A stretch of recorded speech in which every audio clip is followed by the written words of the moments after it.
Dear students, today we will start in number theory and trigonometry, chapter number 5th, unit 2nd, exercise 5.2. Topic is arithmetic function. The arithmetic function or number theoretic function comprise of various functions such as Euler functions, divisor functions, sigma functions, Mobius function, etc. All these functions have the set of positive integers as their domain, and their range is a subset of the complex numbers. We have already discussed Euler's function in previous chapter. We shall now study the divisor function, sigma function, Mobius function and Mobius inversion function formula.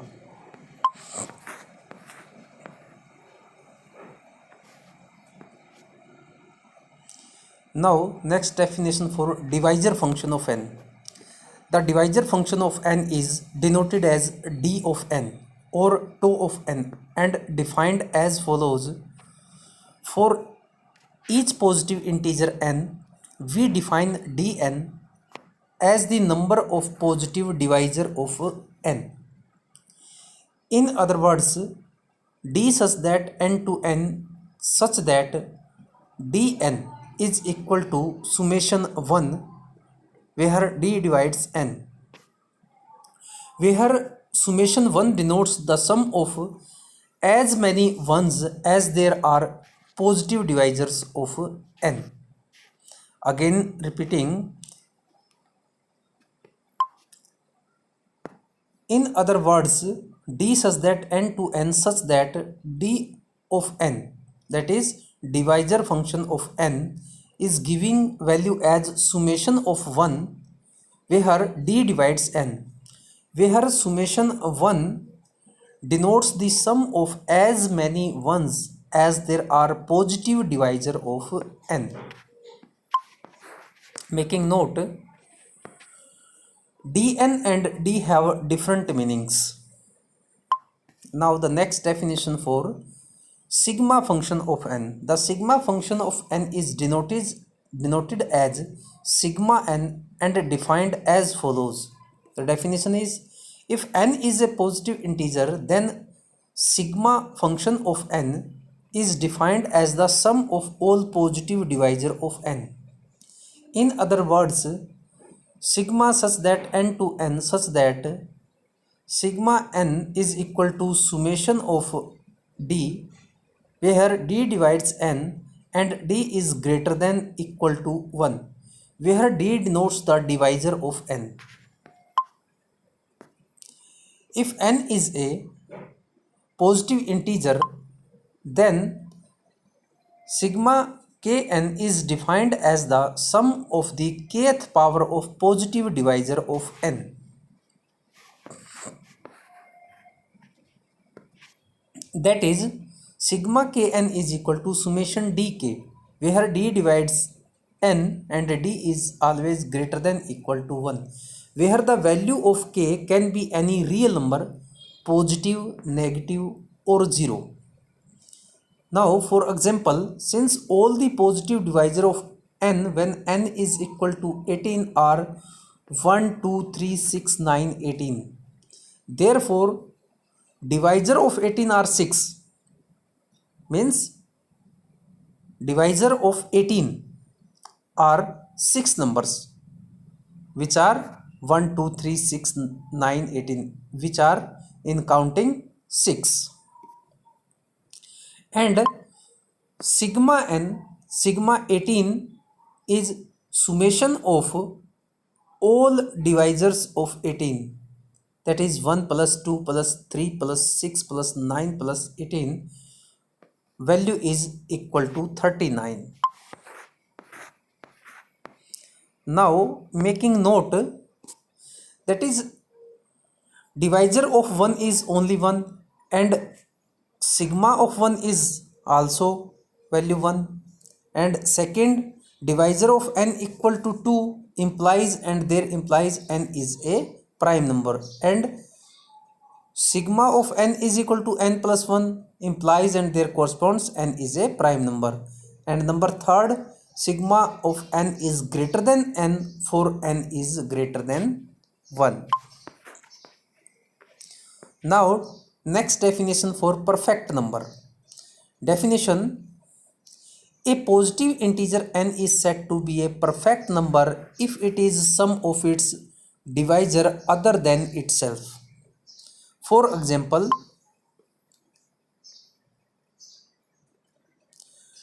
taking 6, 28, 496 are perfect numbers as 6 is sum of its divisor other than itself, that is 1 plus 2 plus 3, value is 6.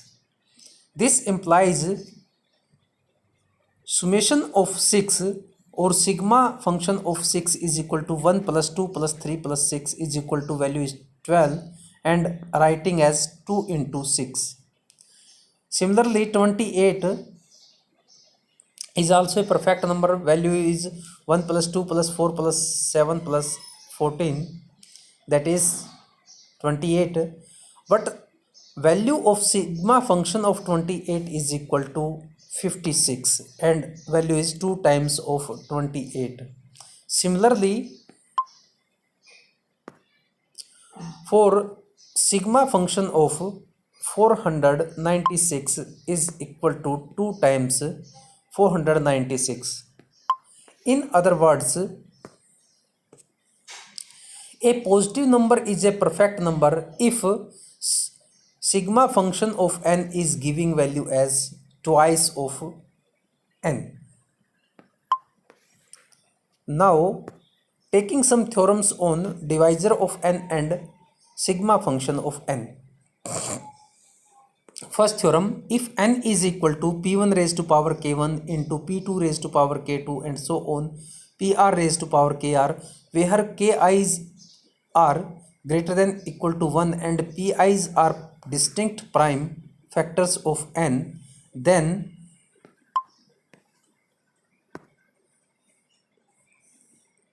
divisor of n is equal to k1 plus 1 into k2 plus 1 so on kr plus 1.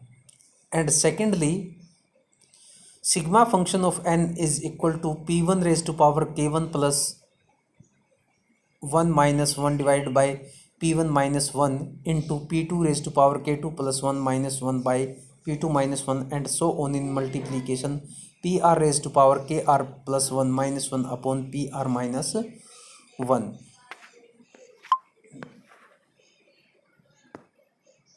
Now for the proof, we have n is equal to p1 raised to power k1 into p2 raised to power k2 into so on pr raised to power kr. Since pi's are distinct primes, thus the only divisor of pi raised to power ki are 1 pi square pi3 pi raised to power ki. For each I is from 1 to r. Therefore, number of divisor of pi raised to power ki are ki plus 1, where I is from 1 to r.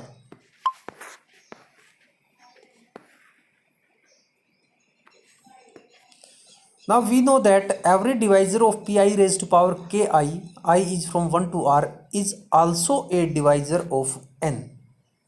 Thus, divisor of n is equal to k1 plus 1 into k2 plus 1 into so on kr plus 1, or dn is equal to d of p1 k1 d of p2 k2 so on d of pr kr. Now for the second one, the only divisor of pi raised to power ki are 1 pi square pi3 so on pi raised to power ki. For each I is from 1 to r.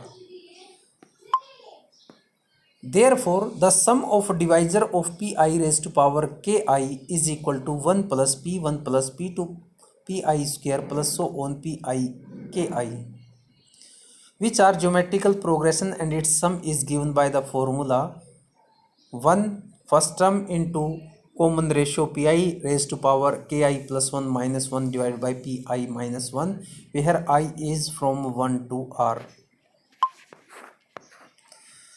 Thus sigma function of n equal to sum of divisor of n is equal to given by this relation as p1 raised to power k1 plus 1 minus 1 by p1 minus 1 into p2 raised to power k2 plus 1 minus 1 upon p2 minus 1, so on pr raised to power kr plus 1 minus 1 upon pr minus 1, or sigma n is equal to sigma p1 k1 into sigma p2 k2 and so on sigma pr kr.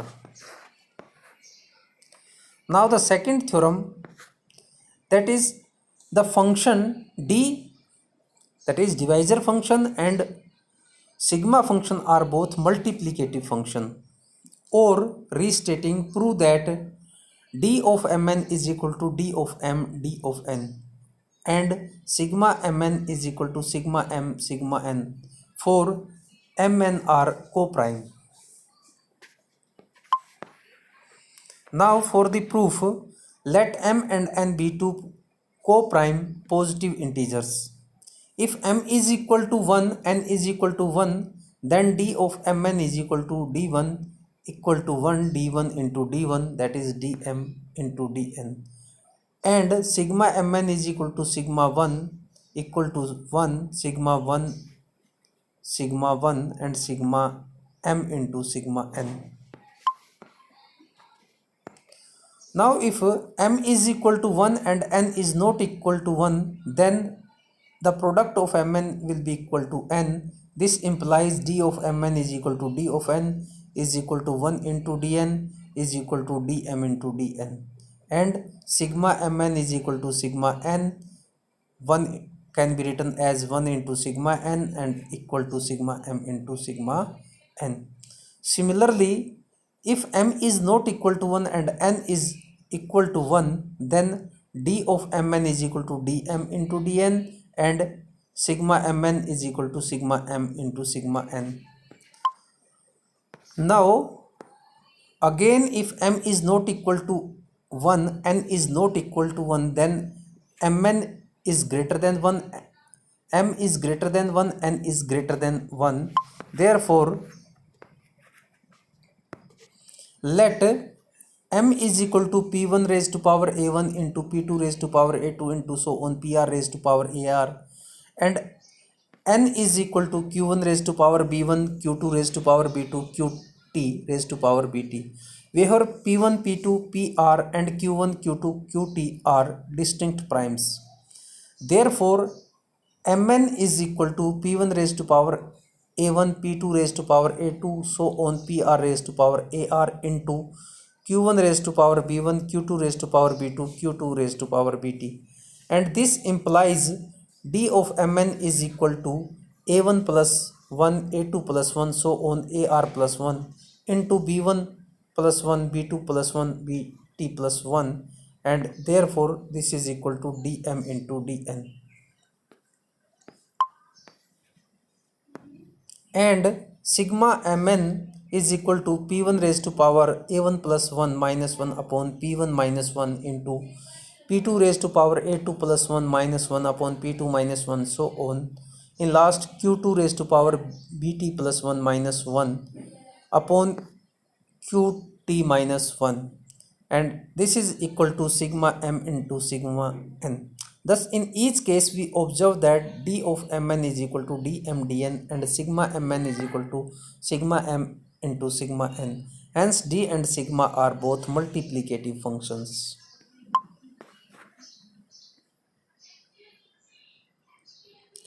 Now theorem third, for any integer n greater than 1, dn is odd if and only if n is a perfect square.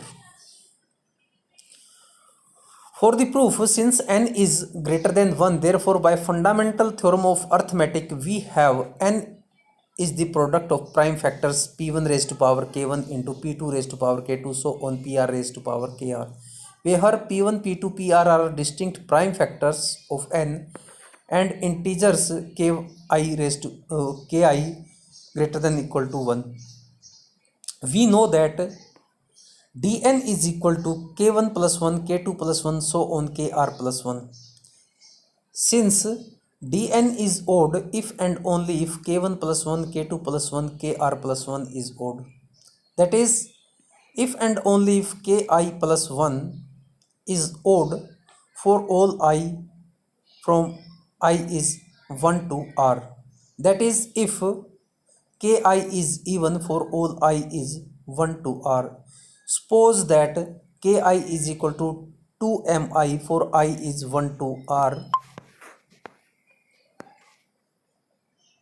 Therefore, n is equal to p1 raised to power 2m1, p2 raised to power 2m2, so on pr raised to 2mr equal to p1 raised to power m1, p2 raised to power m2, so on pr raised to mr whole square.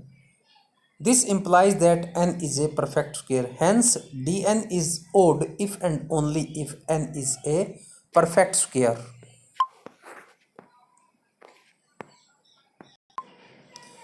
Now the next result, for any integer n is greater than 1, sigma n is odd if and only if n is a perfect square or twice a perfect square.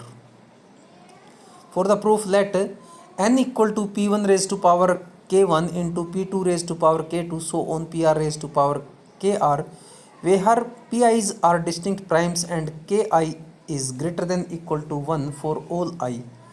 Then sigma n having value is equal to p1 raised to power k1 plus 1 minus 1 upon p1 minus 1 into p2 raised to power k2 plus 1 minus 1 upon p2 minus 1, so on pr raised to power kr plus 1 minus 1 upon pr minus 1.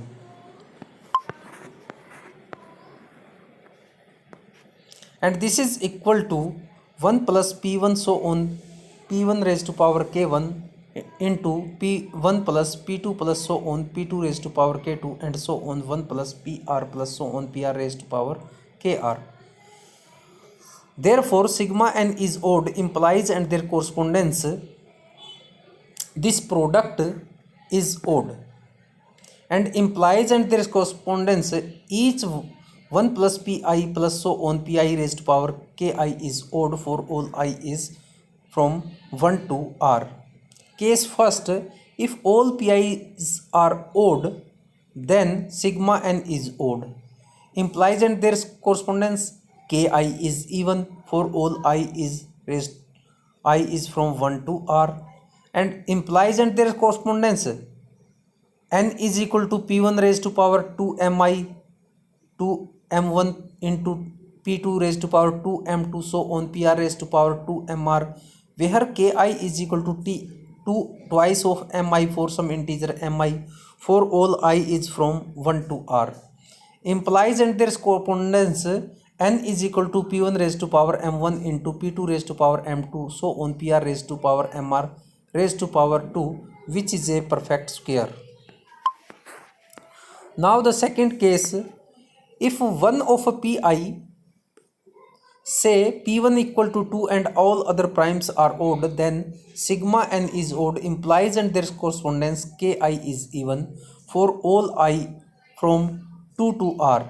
Implies and their correspondence, n equal to 2 raised to power k1 into p2 raised to power m2, so on pr raised to power mr whole square, where ki is equal to 2mi for some integer mi for all I is from 2 to r. Implies and their correspondence, n is equal to 2 raised to power k1 by 2 into p2 raised to power m2 into p3 raised to power m3, so on pr raised to power mr whole square.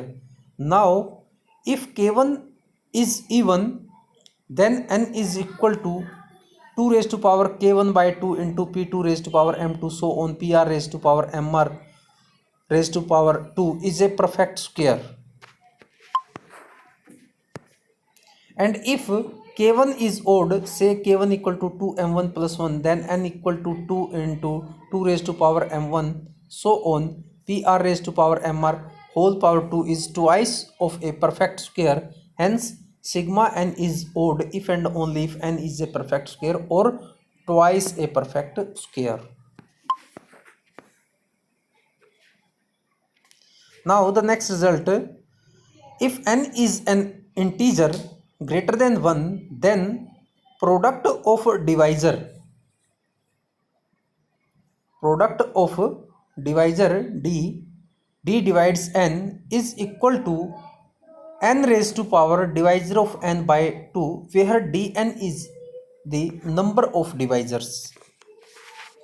Now for the proof, let p is equal to product of divisor divides to n. If d is an integer such that d divides n, then by divisibility there exists an integer t such that n is equal to d into t.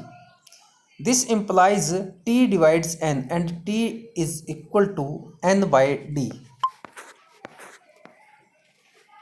This implies that n by d is also a divisor of n when d is any divisor of n.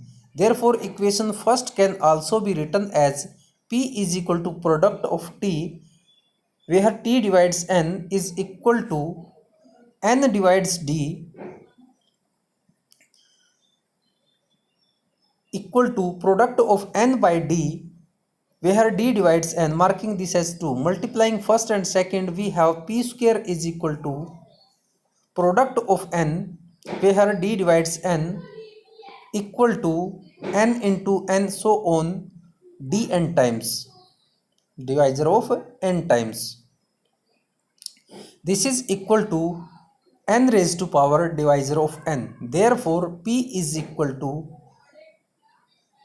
n raised to power divisor of n by 2, or product of d, where d divides n is equal to n raised to power divisor of n by 2.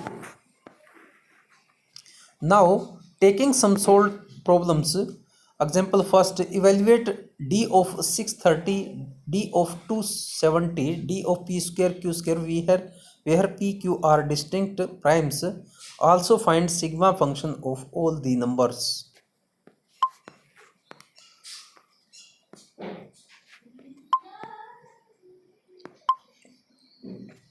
Where n is given to be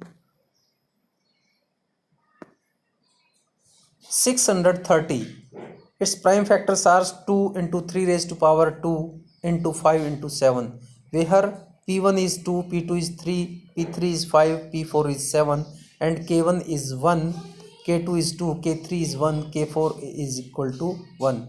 Therefore, divisor of 630 is number of divisor of 630, that is k1 plus 1 into k2 plus 1 into k3 plus 1 into k4 plus 1, its product, that will be equal to 24.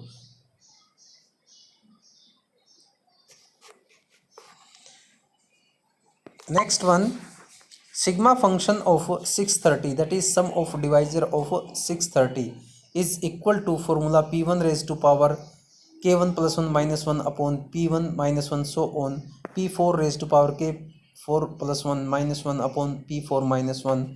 Putting the values, we have value is 576. Similarly, try all other parts. Find all n such that divisor of n is equal to 10, hence find the least such value of n. Let n is equal to p1 raised to power k1 into p2 raised to power k2, so on pr raised to power kr, where pi's are distinct primes and integers ki greater than equal to 1, with k1 is less than equal to k2 is less than equal to, so on less than equal to kr. Now divisor of n is given to be 10, therefore this implies k1 plus 1 into, so on kr plus 1 is equal to 10.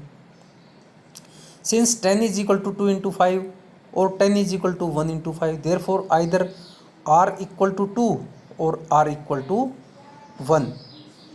For r equal to 1, k1 plus 1 equal to 10, that is k1 is equal to 9. Therefore, from first, n is equal to p1 raised to power 9. For r is equal to 2, k1 plus 1 2 k2 plus 1 5. This implies k1 equal to 1, k2 equal to 4. Therefore, from first n is equal to p1 into p2 raised to power 4. Thus, dn is equal to 10 implies n equal to p raised to power 9. P is any prime. P into q raised to power 4. P and q are distinct primes. Now to find list n, consider 2 raised to power n, 2 into 3 raised to power 4, 3 into 2 raised to power 4, that is 512, 162, 48. Hence the list n for which dn equal to 10 is 48.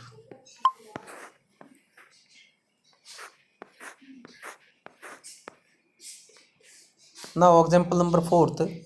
If n is greater than 1 is not a prime, prove that sigma n is greater than n plus square root n.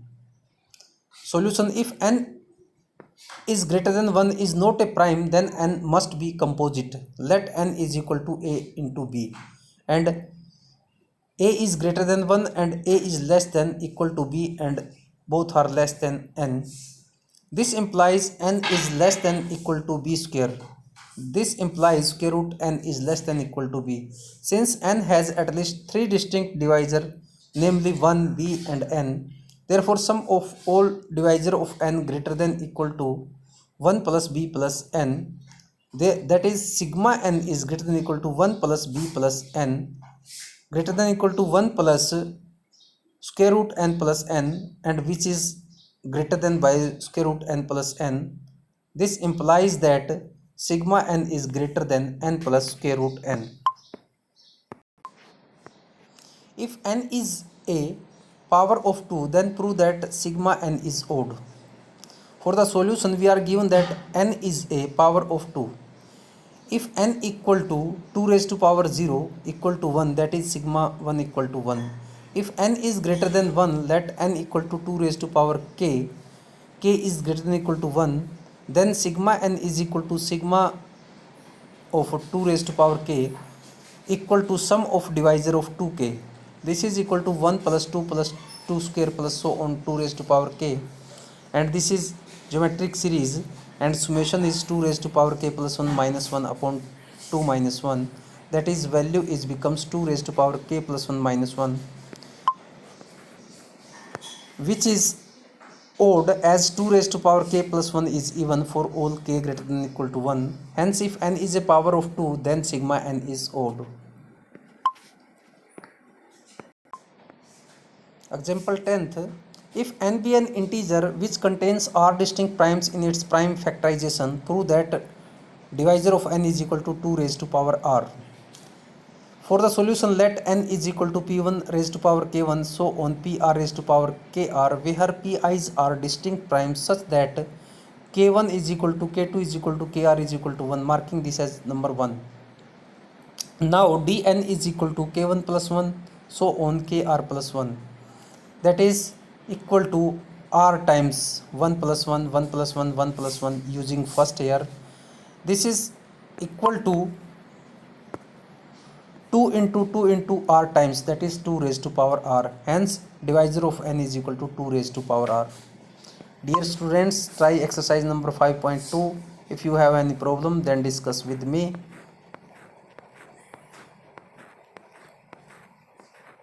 Thank you.